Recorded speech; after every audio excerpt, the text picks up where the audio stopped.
All right, everyone. Thanks for tuning in. This is episode 4 of the Getting Out of Debt show, where I interview people who have actually gotten out of debt rather than making fun of people who are currently in it, which is what most media wants to do.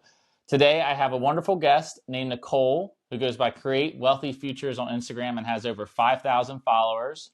Nicole, thanks for being with us today. Thanks, Sean. I'm so happy to be here. Yeah. So tell us a little bit about yourself. What was the debt that you got into?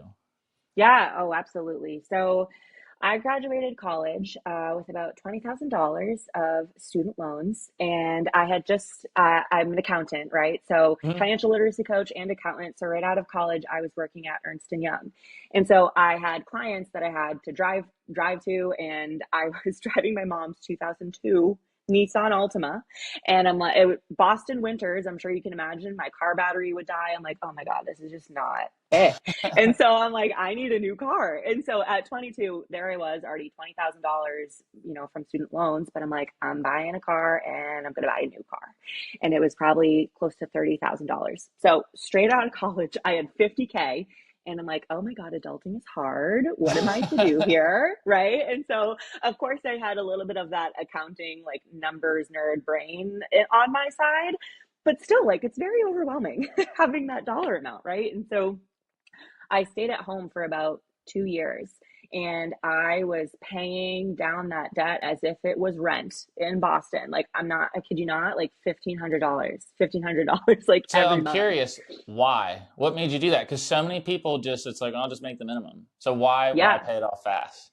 Yeah. And I think I just had this belief in my head that like, I just cannot be in debt. Like, this is like hanging over my head, right? Like, I want to Hmm. be able to go forward and do life without having all those extra payments. It's Like, a I think lot. that's Yeah. like a typical, like it's a typical thing for me where I grew up, I had this healthy mindset of save some, spend some, but I Hmm. totally was one to lean towards I should save my money. Like, I was Just almost save a like lot of it. Yeah. Spend just a yeah, little bit, save a lot, right. save as much as possible. Right. And so I can say now, 10 years after graduating college, I have a much healthier, spend some, save some, like truly allowing myself to spend the money, and not being so, white knuckle with not giving it away. But I think it was that, like, oh, like, I'm not supposed to be in debt. I have to get out of it. So arguably, it wasn't from, like, no problem, let's just pay it off. Like, it was kind of fear based, right? But that being said, Literally. it was, Hmm. it was, it served me in the way of that I got it paid off, right? And so now to this day, I can look back and say, ooh, maybe I was a little too nervous or fearful, but I can thank my Yeah. No, 26 year it old definitely self was for doing that. and the same thing for me. I graduated with 30 grand in loans, and the first thing I did was I need to buy a new car because that's what every Hmm. adult does, right? When they Right. graduate, is get it. And for some reason, it didn't hit me until like I literally drove off the lot with the car, and I'm like, I'm 50 grand in debt. I'm like, what just happened? I'm like, that's Yeah. a lot of money. So like for you, like when did it? Was it after you bought the car where you're like, I shouldn't be doing this? Or like, what was the moment? I will say I was glad I bought the car because genuinely it was like this car, my 2002 Altima. I'm like, this is truly going to leave me It stranded. it's gonna die. At It's gonna blow up. I'm like, Yeah. this is actually an issue, like a safety issue. But no, I think to your point, right, where it's like I had purchased the car and then like I had like the summer off where I was taking my CPA exams, and Mhm. then I knew I was going to those clients, so it was almost in the fall when I started working, and I was getting the paychecks, and you kind of have to like see what's coming in and going out to understand how to even plan for debt payoff, right? Right, But I right. think that really kind of helped me being at home where I was buying like groceries, but I wasn't necessarily paying rent or like paying bills. Like I paid my phone bill and I bought the groceries. Like that was really kind of what I was contributing. So it was definitely the scenario of thinking about being stranded or like my car being gone, but I'm like, you know what, it's worth it to buy it. But still, oh my God, 50K, how do I move out? That's really what it is, right? How do I move out and have I can move be out able as to soon rent as I and get have that? this gone. That was kind of that That's mindset. I'm like, let's just crush it. same. I was the same way. So Yeah. you had that mindset, And you did Mhm. what I did. I said, "Hey, I'm living at home. I really don't have a lot of Mhm. bills. Like, this is the Yeah. time to do it." And I think like a lot Yes. of young people in college or who are still living at home who have debt, like this is the time to do it. So, where did you? Well, you were working, but like you said, Yeah. you put 1,500 a month towards it. Where did that number come Mhm. from? Was that just this is what I can do, or like where did you get that from? Yeah, it very much was like, what are my friends paying in rent in Boston? And it was like 1,200, 1,300 plus utilities. And I'm like, that's going to be my goal. Like I almost like had that number in my mind, right? And of course, looking at my paychecks, I was able to do it. And mind you, like I got out of college making $57,000. Like I wasn't like six figures right away by any No, means. that yeah, that Um, was like that was huge money to me big back then. money, Yeah, like that's big money. 57,000, a lot. And so, and I think it's worth noting too, where kind of back to that save some, spend some, and save can almost be this like, whether it's save or pay off debt, it's almost that like responsibility bucket. And then spend some, where as much as I was like at home and being very disciplined and intentional about my money, I was at my friends' places on the weekends, right? So I wasn't like restricting and cutting everything back. Like it was Yeah, more yeah, so you like, weren't like secluded in your home, like I can't live my life, I yeah, can't do anything. Like you just right. happen to And live I, at home. and That was literally it. yes, and I think that's a very important asterisk to these conversations, where I think when people feel, I have to get out of this debt, I'm drowning, this is so overwhelming, oh my God, what am I doing? And that's coming from my own brain that at that time, like, oh my gosh. And it's like being able to know that you're not a bad person because you have debt, right? No, Like no, not just yeah, I pause for agree. a second, because so Yeah. many people feel that like negativity and like almost shame and guilt behind it, right? And so it's like, yes, we can create a debt payoff plan, but no one's saying you can't go still have fun and like be with your friends or go out with your family, whatever it is. So it's having that very delicate balance between, yes, I'm very motivated to get out of this debt, but that doesn't mean I have to restrict and cut back and do nothing. It's a balance. Literally spot on, spot on. Now Mm-hmm. let me ask you this. When I was Yeah. paying off my debt, I was Mm-hmm. very, maybe a little too extreme. I never Yeah. kept anything more than $1,000 in my bank account Mm-hmm. ever because I Okay. was like, I just want everything going towards debt. Were you the Yep. same way, or like, how did you know how much to keep saved versus like how much to Yep. put towards debt? Yeah, so I kind of did a combination, right? And I'll overarch. This is kind of if I put my personal finance, like my financial literacy coach hat on, I Hmm. say there's an order of operations, right? And so first is what's my budget? And budget again is like, oh my gosh, restrictive. No, I can't, right? All a budget is, all a budget is how much money's coming in, how much is going out, and what's left, right? So until I know those numbers, I can then say, okay, now I have saving, I have debt, and I have investing, Yeah, right? And so what I was doing was I was investing in my 401k at my company, however much they matched me, right? So I was 100% maximizing return the on match. investment. Yeah, Exactly. No matter what, right? So like that's kind of that like free money, like I'm getting free money. 100% Yeah. of that Hmm. match, right? So at least that. And then otherwise, investing wasn't in my brain. It was truly 401k, period. That's the match. Hmm. Otherwise, I did have that combination of saving and the debt payoff. And I think because I had that 1,500 number in my mind, basically anything left over, to your point, like call it $1,000 in checking where things are being paid out of, like if Venmo existed yet, like those extra Maybe. Yeah, dollars. I think it I'm barely like, I existed. can't Yeah. remember. Yeah. But whatever was coming out, right? Like paying the credit card bill, just like your regular checking account, right? Like anything over a certain amount, I move to savings. So I almost had these buckets, right? Where it's like 1,500 towards the debt, mind you, and I'm sure you teach this, right? Where it's like minimums on everything. Like I had multiple student loans in a Hmm. car, but any extra I was putting towards higher interest Yep, numbers. that's it. Yeah, So that's the it's those formula. buckets, right? Like it's just those buckets of, what feels comfortable, like what gives you peace of mind of like, okay, and if you were like, hey, even though it's quote unquote extreme, if you were like, I'm comfortable with a grand, great. Right? And then the rest you can go for. It's so like individual of how people feel. Yeah, for me, I was like broke my whole life, so I was like, hey, Hmm. $1,000 actually was like, I'm like, I got some serious money Yeah. set aside. Yeah. And I will add too, right, where it depends, because we're obviously talking about like college kids living at home. And so if we think about someone who's in their 20s or 30s and they have a family, or, you know, they have all this other stuff going on. They're like, hey, I don't have the luxury of living at home. Good for you guys, right? Where Right. maybe it's a matter of, you likely probably need more than $1,000. Like, you always hear, you know, the emergency fund term, right? So when I'm talking to my clients, whether they're paying off debt or, you know, whether it's student loans or credit cards, whatever it is, I typically like to say, have at least $1,000 for the no matter what, so you're not in the spiral of like, oh Yep. crap, I have to use Yep. a credit Yep. card again. Yep. But you hear that 3 to 6 months, but even like 1 to 2 months of your bills, right? Just like having that aside, because even though mathematically, yes, that money could be paying off higher debt, and even if it's in a high yield savings where you're getting 3-4%, it's the peace of mind aspect of like, have that money aside, even though mathematically it could be paying off this debt. Like, now you have the peace of mind. I And call it's it a like, you peace of really mind can't, fund. Yeah. you Yeah. can't call it a peace of mind fund, just like my just in case, right? Just in case. It doesn't have to be an emergency, because then you have that negative feel around, like, just in case it's there. I have it, something happens, it exists. Yeah, I love it. I love it. And Yeah. to your point too, it's like most people can't live at home, but it's still the same principles. Mm-hmm. You look at your budget, how much can you put towards debt while also knocking out Mm-hmm. all the buckets? Now, the next thing I want to Exactly. ask you is this. So you were 50K in debt. You probably made your Mm-hmm. first payment of 1,500, and it went from 50 to 48.5. Not Mm-hmm. very exciting. Like, Right. how mentally hard was it going from 50 to zero? Like, what was that journey?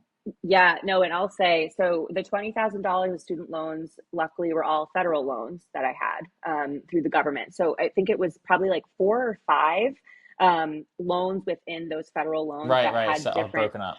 Hmm. exactly. So I think it was almost like, what's the list of everything that I have, right? Like, the car's hanging out here. I must have got, I think it was like a student special where like the interest rate was bananas low, like 2%, like something silly That's pretty low. cool. Amazing. And then the student loans were between like 3 and 6, right? So Hmm. looking back, again, this is another example of, mathematically, that money, someone could argue, Nicole, you should have been investing it. That debt percentage is very low, right? And I acknowledge that. But at the same time, it's that feeling of, I'd rather pay off my debt and be debt free. I don't care what the percentage is. I just want it gone, right? So I can see both sides. Mathematically, I understand the both sides, but having the handful of federal loans where it was just listed out of like, this one's 6.5, this one's 4.5, this Hmm. one's 3, the car's 2, whatever the numbers were. It was more so having it chunked down. So I wasn't like, oh my God, it's 50. It's like, okay, this one's like 8. Right. Let's So get this you're 8K only down. knocking out the eight one and then the six one. So that's really Yes. smart. Yeah, you broke it up into smaller loans. It wasn't like one. And that's one thing I tell people too. I think debt consolidation loans I think are really Mm, bad mm, because yes, you can save some interest, but like psychologically, it's so hard to see something go from 50 to 49 to 48.7 to 48.3. But in right. your case, where it's like just paid that one off, now I can pay this one off. Now I can pay this one off. It's Yes. like such a better way to go about it, just from in my opinion.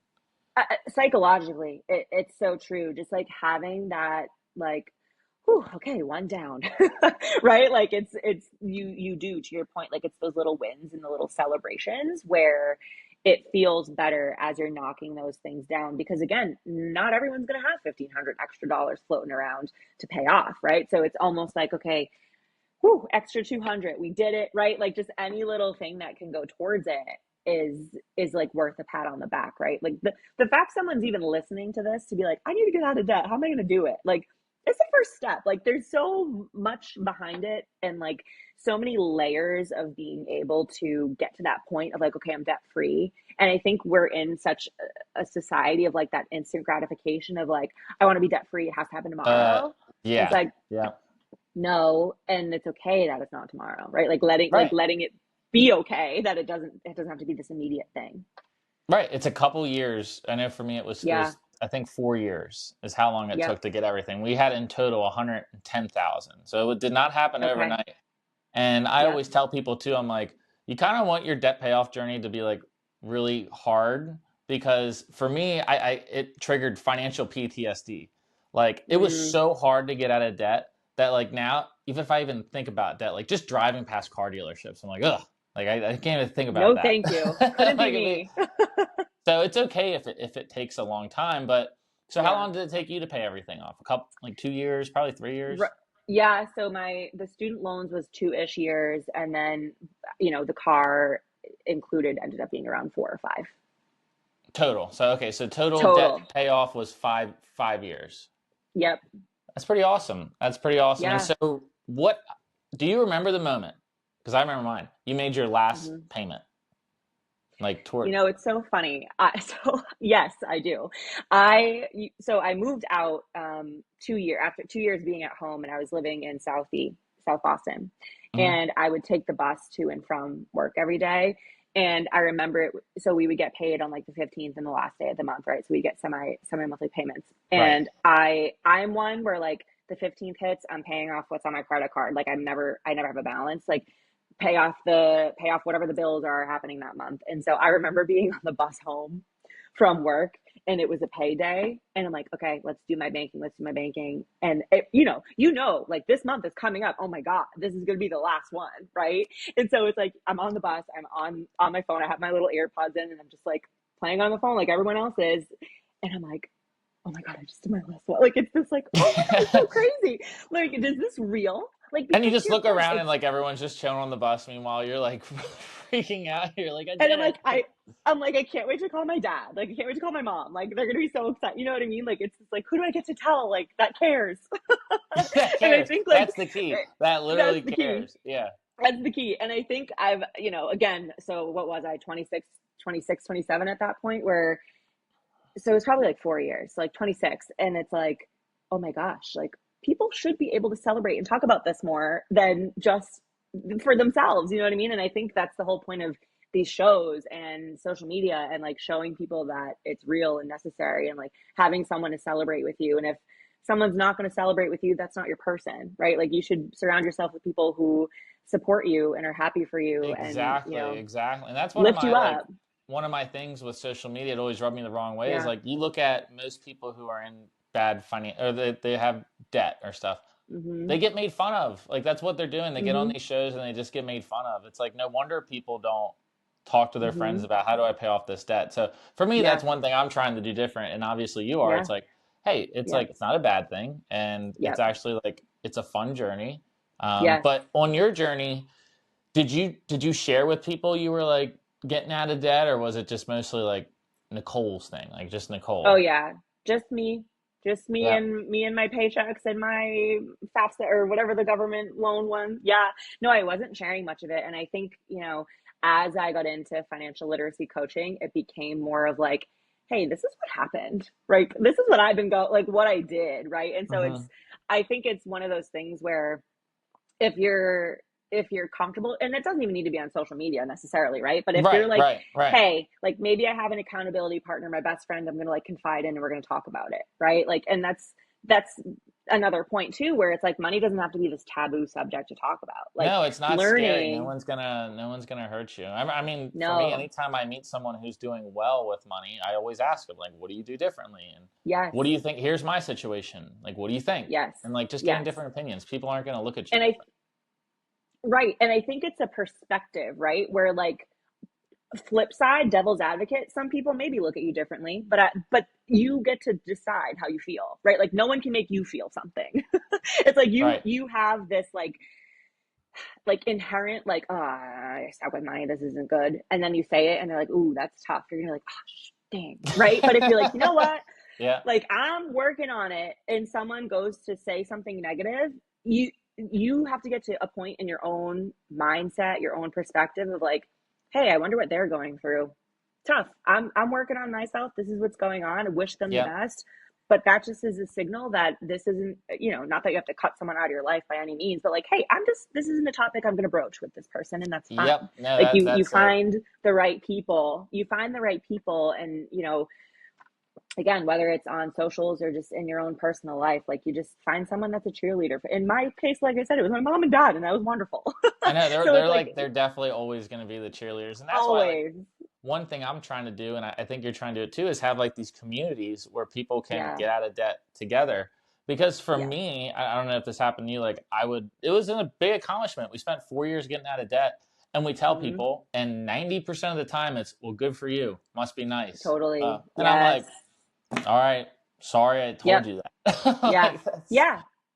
No, absolutely. And I think it's one of those things too, like we were just saying, right? Where it's like they are obviously going through their own debt payoff or their own journey. And it's like we can't be responsible for someone else's feelings or reactions to how we're doing when right. we are making a conscious decision of like, I can't tell you the amount of times, like speaking of social media, right? Like I said, here I am posting on my Create Wealthy Futures account, the amount of people that have like nasty things to say, like not even worth sharing, right? But it's one of those things where I've had to learn like, oh, like I wonder what they're going through. That's tough. And I want like that must be hard for them to have to attack a stranger, let alone someone in your life you're talking about, right? But Right. again, it's just one of those things where I now am comfortable to be like, hey, I'm debt free. I'm feeling great. I don't care what the comment says. Like this is I have this wonderful peace of mind. Something can go on my car, something can go in my condo. No big deal. I have the money. Right. And it's like that is what someone sure could become envious of. But to your point, when someone's like, I want that, it's like, That's the great. people we How want do to we? find. Yeah. That's my people, right? Yeah. Like, that's who I want to help. And that's who I want to bring in the community of this. You know, I'm not saying everything's roses and perfect and rainbows. Like, it's hard. It's definitely an emotional roller coaster to pay off debt, save, do all the things. But it becomes a point where it's like when you surround yourself with the right people, you're in the right community, you have the mindset of like, this, I'm not a bad person. I'm making a plan. I'm going to get it done. Like, you'd be in the same space in 4 years if you didn't take any action, right? Like Right. you And would four have years that much left. goes by like that. Yeah. Fast, fast. Very cool. Very cool. Well, now let Yep. me ask you this. So you were probably out of debt in like what, age 20, 26, something like that, Yeah. 25. Yep. So you cleaned up 50 grand. Yep. Then you probably started investing, right? Like, Yep. so tell us about that. Like, what was that like to go from paying off debt to investing? And then the way the Yep. stock market's been the last 5 years, like seeing that grow has Yo, probably yeah. like completely changed your perspective on debt. Absolutely, absolutely. And in all honesty, like investing was still my 401k at that point. Like Right. speaking of wishing someone taught me, like, hey, I'm not perfect. I should have been investing in my own stuff in 2020, like at 26, right? So it Hmm. was more like I actually learned what a high yield savings account was at 26. Didn't even know. I think that's one of my first comments on your post. I was like, I was like, I didn't even know till I was like 27 those things exist. Exactly. And it's like, so it almost turned into add more to the 401k, like increase the percentage, Makes right? sense. Hmm. And then shuffle stuff to high yield savings account, right? Hmm. And so that was where, you know, long story short, that's the money that I ended up using as part of the down payment when I bought this condo, right? It's like you can kind of look forward and say like, what are my goals? Right? Like, do you want to own something? Do you want to rent? Like, there's no right answer. It's really just like do the math out and figure out what you want. And sometimes it's okay if something's more of an emotional decision as long as you can afford it, As long as right? you can So it's afford it. these Yeah. it's these like flip side things where, you know, I didn't start investing until a few years ago, right? And so 28, 29 maybe. And so now to your point, like I can look back at that 401k that I've rolled over from the jobs I've had and it's, you know, almost 150. So I say, I'm like, I paid off 50k of debt, saved six figures specific to the retirement before 30. And then that's, you know, not including what I have investments from my accounts and now my husband's account. We got married last year. So now it's like that's all getting combined. And it's again that peace of mind where, you know, we're good. And it's like we just keep going and grow it. And it turns into this game of like, when can I become work optional? Like when can I, you know, create It's a new not far off company? in the future. Yeah, because It's that's what it doesn't. the word that I wish I would have learned younger was compounding. It's like Mm-hmm. that is insane. Like when you get your Mm-hmm. balances up to like 100, 150, 200, 250, you get 10% in a year. Like there, it gets to a point, and this is what I try to explain to people. It's like you can only really do it if you're debt free. It's harder to do in a debt, but like Right. when you have 200, 250,000 sitting around compounding, you Mm-hmm. you don't even need to save. You should still be saving, Mm-hmm. but like Right. that's the magic of it. It's like it's so Yes. worth to get out of debt, to go through that, to have the extra money to invest, to let Yep. compounding make money for you. Yep. I think that's the cycle that I want people to Yes. experience. No, it's true. And like I was mentioning before, right, where it's like that order of operations where until you have the budget down, you don't know what dollars can go to those extra things, right? Whether it's debt saving, investing. And then it's like, okay, do I have money saved? That's my step two. Hey, can I become debt free? That's my step three, and then investing, right? And I think it's also very important to note that, like I mentioned, sometimes it's emotional, but if I look back and I could do it all over again, that car payment that was 2%, I should have just paid that monthly instead of paying extra, right? Like that extra could have been getting 6 or 7, 8% in the market, right? And again, mathematically speaking, sure, I don't regret it, but if I had that chance to go back, right, it's almost like you hear, have you heard of the rule of 7%? Oh yeah, yeah. Yeah, The rule of exactly. 72, So it's like, that the rule of 72, doubles, divide it, or 7. Tell me the rule of yes. 7%. I may not know it. So yeah, so 7% is more so like, hey, I have debt, but it may not be credit. Like if I have credit card debt, that's 20 something percent, like crazy. Yes, that's a priority. That's over 7%. That is accumulating like crazy. Like that is definitely a focus to pay down. Hmm. But in my case, if I'm looking at my 22-year-old self with a car loan that was only 2%, that's less than seven. So it's that 7% that's like the classic average market, right? That's That the you can take expect. action on it. Yeah, I mean, looking back on it, 2% is basically paying cash, almost. Exactly. Exactly. So it's that, again, hindsight's 2020. I can say that till I'm blue in the face. Again, wouldn't change it. Emotionally, I was glad because I wanted to become debt free. But mathematically, that money technically could have been growing at 7% as opposed to paying down something that was only a 2% interest rate.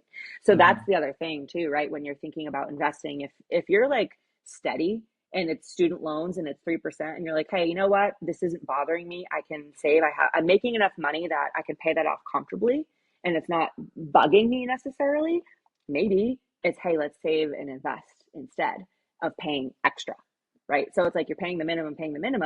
But yeah, that's what, that kind of gave me pause when I heard about the 7%, because I'm like, oh shoot, like, so all my loans were less than seven. I should have been I know, investing yeah. instead. But you can you I can hate always doing say the that. math because I'm like, if we never paid anything off, we would legit have an extra 100,000. But I'm like, you know what? I'm glad we paid it off because it's a lot easier to invest and purchase a home when you don't really have Yes. any monthly bills besides Yes. that. And getting out of debt, you like the bad debt, you really only should have to do it once ever in your Right. life if you Right. play your cards right. So it's not something you keep having to do. Well, let me ask you this. So to Yeah. people that are in their 20s and 30s, like student Hmm. loans, or anyone in debt, like what would you tell Yeah. them? What would be your message? I said it before, but I really want to drive it home. Like, you're not a bad person I like because you that. have debt. You're Hmm. not a bad person. Like, and it's one of those things where if you weren't taught, how are you supposed to know better? Especially when you're 18 going to college, you're like, this is great. I'm going to school. I'm going to party. I'm going to learn. I'm going to do whatever I want to do. Like, you may not even know what you wanted to major in when you're 18, right? So it's like that student loan aspect for the 20s and 30s where it is what it is, right? That's the reality check too, right? Where it's like you coulda, shoulda, woulda. We all coulda, shoulda, woulda on so many different things, but you're not a bad person because it exists. It's one of those things where you need to just like, what are the numbers? Take, as scary and like weird as it is, take out your emotions because you're the one that's overwhelmed. You're the one that's guilty. You're the one that feels this shame, and there's nothing wrong with that. Those are Hmm. normal feelings. But it's like if you remove that, it literally is just math. It's just What's numbers. coming Yep, in, that's it. what's That's all going money out, is, just what's numbers. left, right? And it's your mindset is more important than the math too, right? So if you're telling yourself, oh, I'm never going to get out of this debt, you're not going to take the action to figure out what the numbers are to go do that, right? So it's like you have to reverse psychology yourself, where I'm like, hey, I'm not a bad person, this is fine, it's literally just numbers. Yes, it's scary, but I'm just going to do it. Just gonna do it. Yep. Now I'm just going to do it. my last guest on the show, like that's what she did. She goes, I was Yeah. so overwhelmed, I was scared. I finally sat down, did the math, and I realized if I pay 1,200 a month for the next 3 years, I'm done. And she's like, that was Done. awesome because she's like, as long as I make my 1,200 payment, it's gonna Yep. be it's gonna be gone. But no, I love that message. Just because you're in debt Yeah. does not mean you're a bad person. And No. Nicole, I want to give you a chance to tell us about Yeah. all. One thing that caught my eye with what you do is you have a Yeah. program specifically tailored to students, because that's where I Yes. think people really start messing up with their finances is when they're 18, because it's like student loans. That's the first Yep. big one. and Yep. cars. So like what are you doing? Like how can people work with you? Yeah, no, absolutely. And so it is, I have been working on a teen program to your point, right? Where I'm like, think about all the moms that are like, I do not want my kid in the credit card debt that I was in at 18, right? Yep. Because like that's an example, or like, whether that they're going to school and they have student loans, or they're getting a car and they're like, I need my child to understand the value of money, because we have our phones now, and it's like they're tapping a phone and money like doesn't exist anymore, It's right? Like just we're a not sound. using Money is a cash. sound. It's just, Ding. it's a sound, exactly. And so it's almost like from working with adults, it's almost like, how do I be preventative for these young kids to understand It's a good so much of word, it's going to go in their preventative. back pocket, Hmm. right? Preventative, like understand how money works so they don't find themselves in $20,000 of credit card debt, or they understand like, hey, high yield savings is probably the best place to put money that I need just in case I need it, right? So I've been doing a lot of one-on-one, but what I'm really excited about and what is to come is a college level course that brings through financial literacy between budget, saving, FAFSA, even credit, explaining all that stuff at a level that's relevant to them. So that is coming out, this summer, this fall. So stay tuned on Create Wealthy Futures on Instagram, and there'll be more information on that. But yeah, it's just, how do we get these kids to understand that, you know, spending money isn't wrong necessarily, of course, right? You need to live your life and have fun, but let's be a little responsible too and understand how it works so that they have the tools to make the proper decisions as they enter adulthood. I love it. I love it because the only thing I remember when I was taking out my student loans was I think there was like a one page when you were taking out the loan that said like, just so you know, this is how much you have to pay back, and I was like, okay. I Whatever. was like, whatever. I don't care. So no, I love that. And then for people that like just want to get started in budgeting, you have a budget template Yeah. too, right? Tell us Yes. about that. Yeah, so I actually made it a mini course, right? Because I feel like there's so many templates that they're like, okay, here it is, here's a Google sheet, figure Here's it the out. Excel sheet. Go. Yeah, Yeah. do it. But no, I created.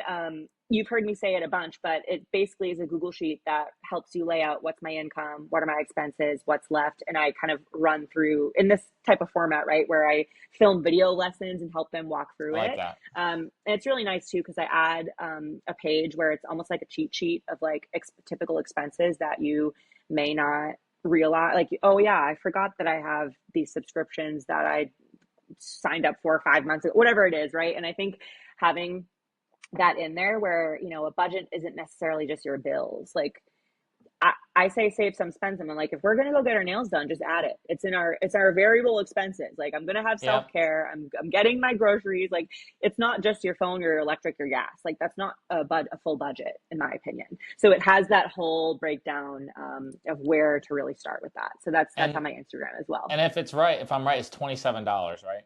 It is So, $27. so That's for the all. court for the price of two people going to Chipotle, they can get like a Yes. full financial crash course. That's awesome. Well, Yes. Nicole, thank you Yeah. for being a guest. And once you get that student program going, like let's do this Mhm. again in like 6 months or so. I want to see where it's at, Yes. and if it can help people avoid debt. That's like what the show is all about. So thank you so much for being a guest. Thank you, Sean. I really appreciate being here.